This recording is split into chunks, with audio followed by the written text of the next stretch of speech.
Thank you very much, everybody. We have to save our country. God bless you all. God bless you all. And I never thought anything like this could happen in America. Never thought it could happen. The only crime that I have committed is to fearlessly defend our nation from those who seek to destroy it.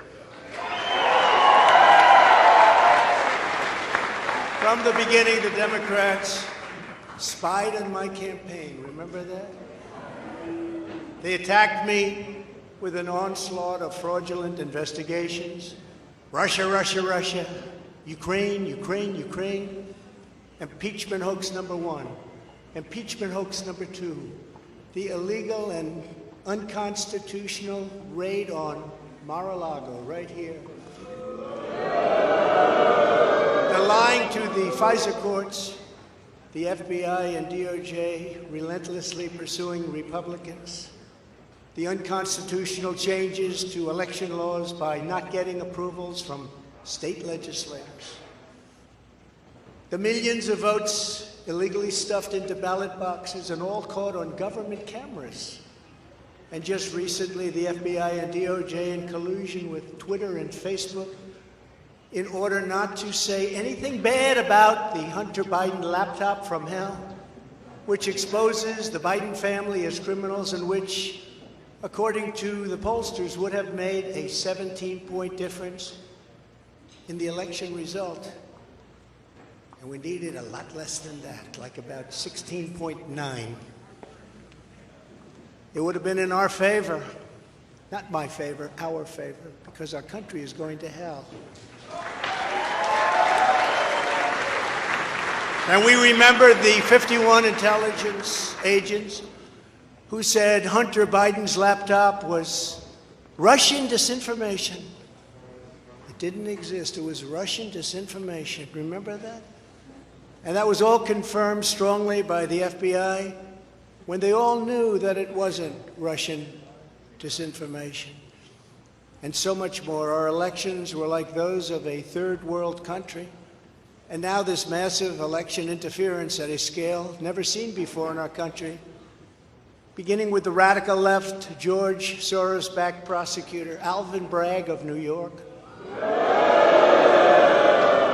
who campaigned on the fact that he would get President Trump. I'm going to get him. I'm going to get him. This is a guy campaigning. He wanted to get President Trump at any cost, and this before he knew anything about me, didn't know a thing about me. He was campaigning. As it turns out, virtually everybody that has looked at this case, including rhinos and even hardcore Democrats, say there is no crime and that it should never have been brought. Never have been brought. Everybody. Even people that aren't big fans have said it. They said this is not the right thing to do. It's an insult to our country, as the world is already laughing at us for so many other reasons, like our open borders, our incompetent withdrawal from Afghanistan, where we left behind American citizens, $85 billion worth of the best military equipment in the world, lost 13 magnificent young lives, and far too many to mention that are so badly hurt with the loss of arms and legs and facial obliteration. The most embarrassing time in our country's history, in my opinion. Then our give up on energy independence and even energy dominant. We're going to be dominant within 6 months, more than any other nation ×2. We had this all just 3 years ago. Our raging crime statistics, if you look in Democrat-run cities, numbers the likes of which we have never seen before. The open threats by various countries of the use of nuclear weapons, something never mentioned or discussed by outside nations during the Trump administration, and which could very well lead under the Biden administration's leadership to an all-out nuclear World War III. Can happen. We're not very far away from it, believe it or not.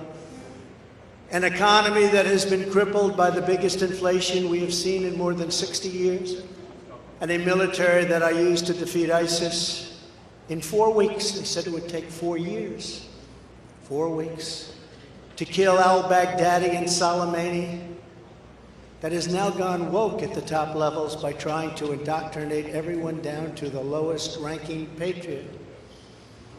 But now they have really stepped up their efforts by indicting the 45th President of the United States, who received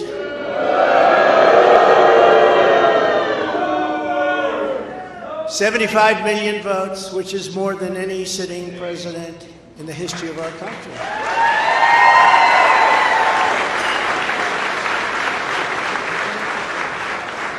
And in the wings, they've got a local racist Democrat district attorney in Atlanta who is doing everything in her power to indict me over an absolutely perfect phone call, even more perfect than the one I made with the president of Ukraine. Remember, I kept saying that's a perfect call. This one was more perfect. Nobody said, "Sir, you shouldn't say that." Many people on the phone, or hung up in disgust because of something I inappropriately said, because nothing was said wrong. In fact, at the end of the call, we agreed to continue our conversation about election fraud, and election fraud specifically in Georgia, at a later time. Many people on the phone, including lots of lawyers, nobody found anything wrong with that perfect call until a book promotion tour many months later. All of a sudden they say, I remember Trump making a call. Let's look at that. This fake case was brought only to interfere with the upcoming 2024 election, and it should be dropped immediately.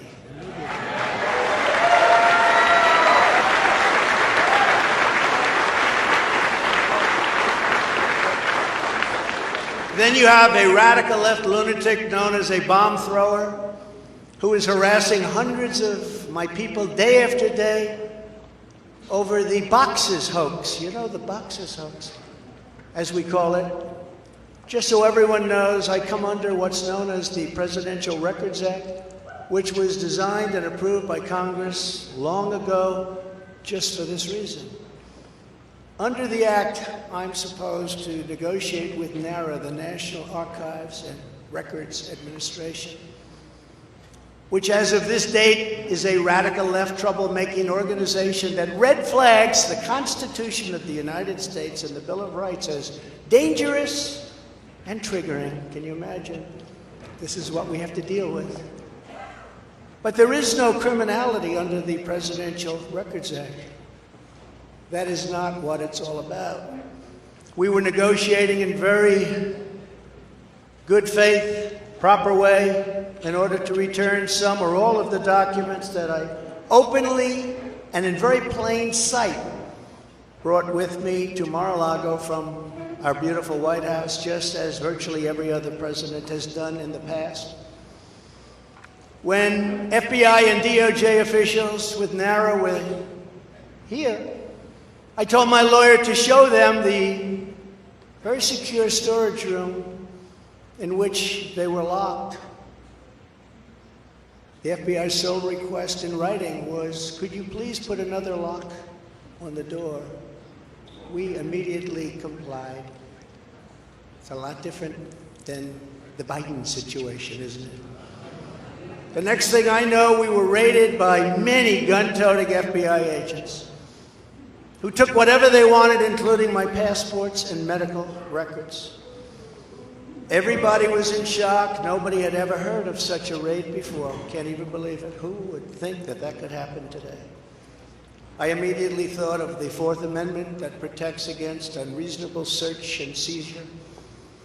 But they did it anyway because our justice system has become lawless. They're using it now, in addition to everything else, to win elections.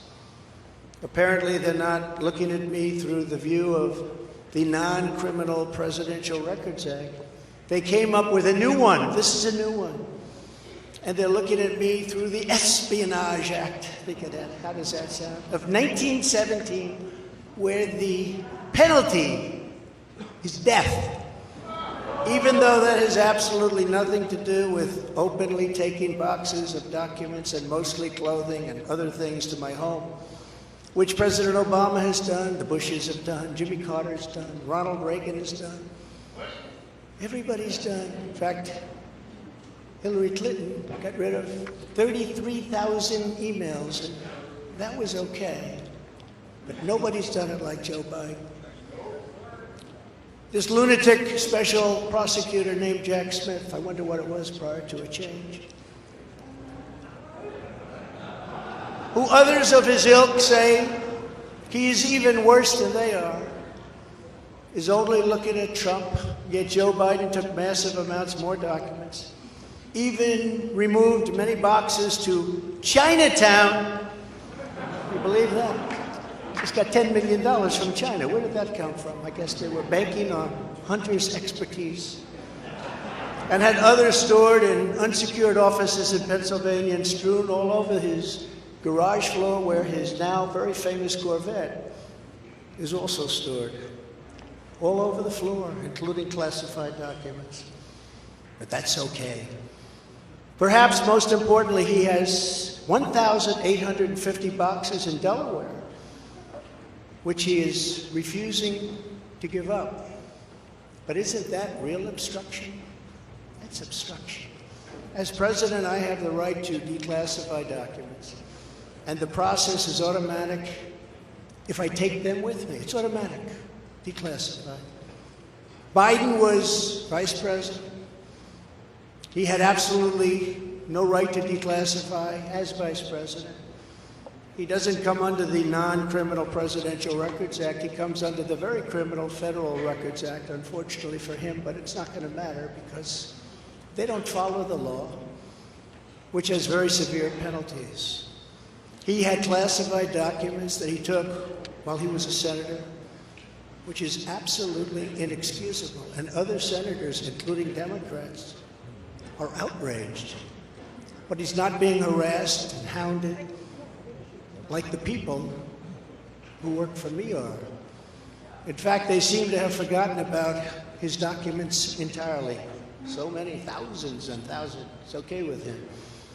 They like to say that I'm obstructing, which I'm not, because I was working with NARA very nicely until the raid on my home. But Biden is obstructing by making it impossible to get the 1,850 boxes or explain why many documents were located in Chinatown. Can't explain it. Why were they in Chinatown? I don't know. Lastly, I'm under investigation. This time a civil investigation by another racist in reverse, who also campaigned on, "I will get Trump. I will get him." This was her campaign. Never ran for office. I will get him. Her name is Letitia James.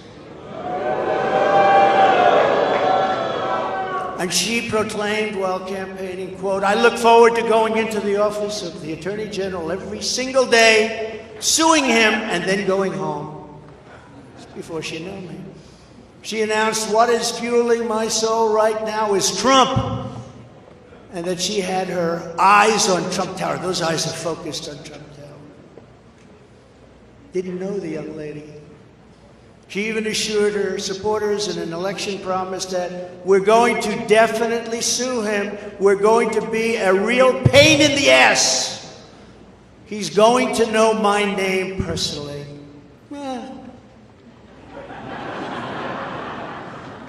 And then she claimed that I was an illegitimate president. Think of it. With all we did on energy, with all we did on the military, on taxes, biggest tax cuts in history, biggest regulation cuts in history, right to try, people able to get drugs now that aren't approved. Hopefully you don't have that problem. Letitia James vowed to use every area of the law to, quote, investigate President Trump and his business transactions. Those transactions are going to be investigated, she said. And that of her family and his family. Because we're going after his family, and we're going after them hard. This is all before entering office and all before knowing anything at all about me, but she was going to get me. This is why, along with unrelenting crime, so many people and companies are leaving New York. She said that I falsified my financial statements, but in fact we're proving and will prove that my financial statements were substantially more than we submitted, not less. And in all cases have a strong disclaimer clause in them which tells the institutions that may look at that if they want to, not to rely on the statement. But they've got a problem with their case because, number one, I'm very underleveraged. They can't believe it. All the stuff they read and gave. And have very little debt relative to the value of assets. And importantly, not one bank has lost even $1. She was investigating me to save banks. They have very good lawyers. But they didn't lose $1 with us during this period of time. In fact, the banks we're talking about made almost $200 million off Donald Trump, and they liked me very much. We never missed a payment, never got a default notice, had a great relationship with all of them. I don't need banks. I have a lot of cash. I built a great business with my family, built a fantastic business.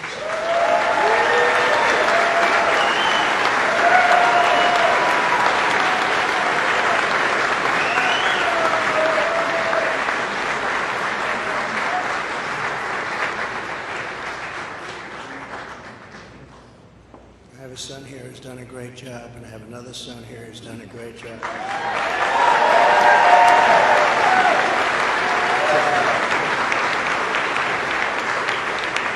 And Ivanka, and Barron will be great someday. He's tall, and he's smart.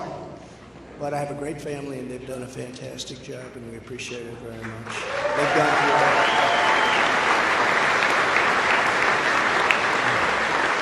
So she's suing me over banks that weren't defrauded, when she should be focused on violent crime that's driving people out of the state.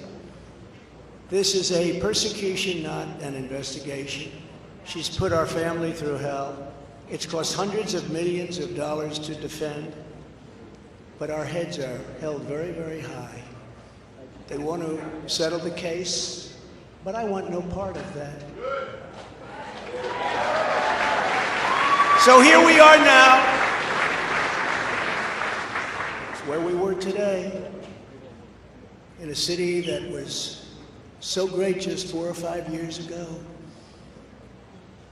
But now we're there, spend time there today, as you possibly read, with a local failed district attorney charging a former president of the United States for the first time in history, on a basis that every single pundit and legal analyst said, there is no case. There's no case. They kept saying, there's no case.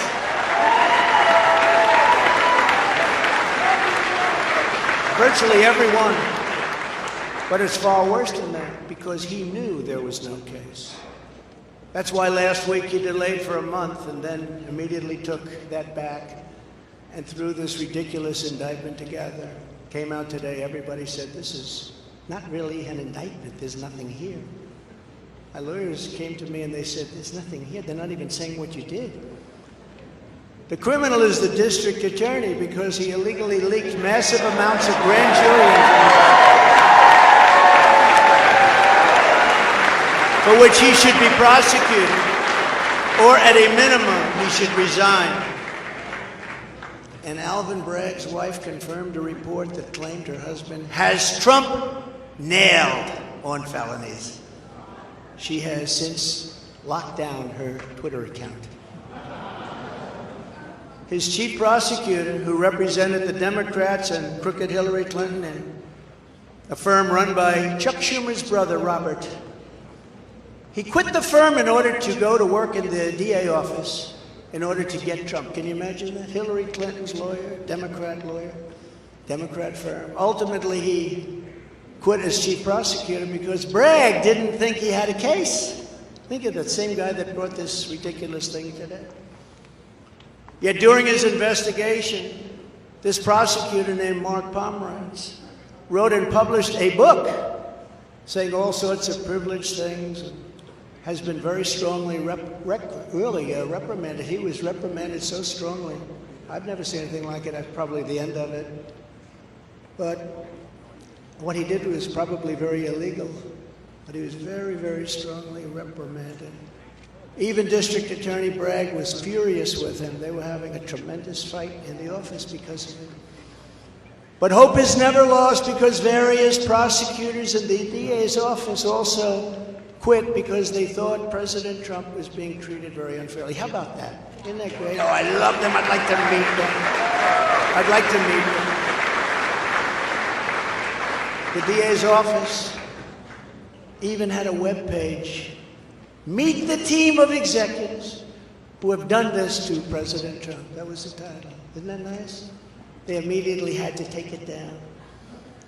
Meanwhile, overall crime in New York was up 30% last year, much more than that the year before, with felony assaults, robberies, and burglaries all up by massive, massive numbers. Not the same place that I know, not the same place that you know. And this is where we are right now. I have a Trump-hating judge with a Trump-hating wife and family, whose daughter worked for Kamala Harris and now receives money from the Biden-Harris campaign, and a lot of men. We recently had another trial, and the same judge told the fine man who worked for me for many, many years that if you admit your guilt, you will be in jail for 90 days. But if you don't, if we go through a trial and you're found guilty, you're going away for 10 years or maybe longer, which for a 75-year-old man with a great family really means life. What the prosecutors and judge did to that man, I will never forget, because it's right out of the old Soviet Union. That's where we are. They said, you say anything about Trump, meaning that's bad, and you won't even have to serve the 90 days. You'll walk free. And they say that to many of my employees. We have this Jack Smith lunatic threatening people every single day through his representatives. They're threatening jail terms. But talk about Trump and you'll go free. This is where we are as a nation. Who would have thought? They can't beat us at the ballot box, so they try and beat us through the law. That's the country in which we live, however, right now. The USA is a mess. Our economy is crashing, inflation is out of control. Russia has joined with China. Can you believe that? Saudi Arabia has joined with Iran. China, Russia, Iran, and North Korea have formed together as a menacing and destructive coalition. Would have never happened if I were your president. Would never have happened. Nor would Russia attacking Ukraine have happened. All of those lives would be saved. All of those beautiful cities would be standing. Our currency is crashing and will soon no longer be the world standard, which will be our greatest defeat, frankly, in 200 years. There will be no defeat like that. That will take us away from being even a great power. If you took the 5 worst presidents in the history of the United States and added them up, they would not have done near the destruction to our country as Joe Biden and the Biden administration have done.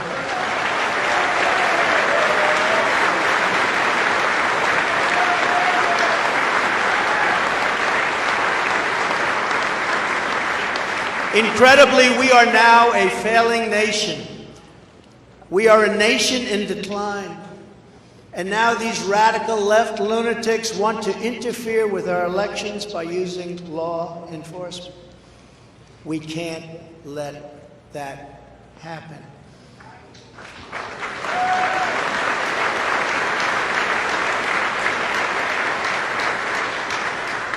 With all of this being said, and with a very dark cloud over our beloved country, I have no doubt, nevertheless, that we will make America great again.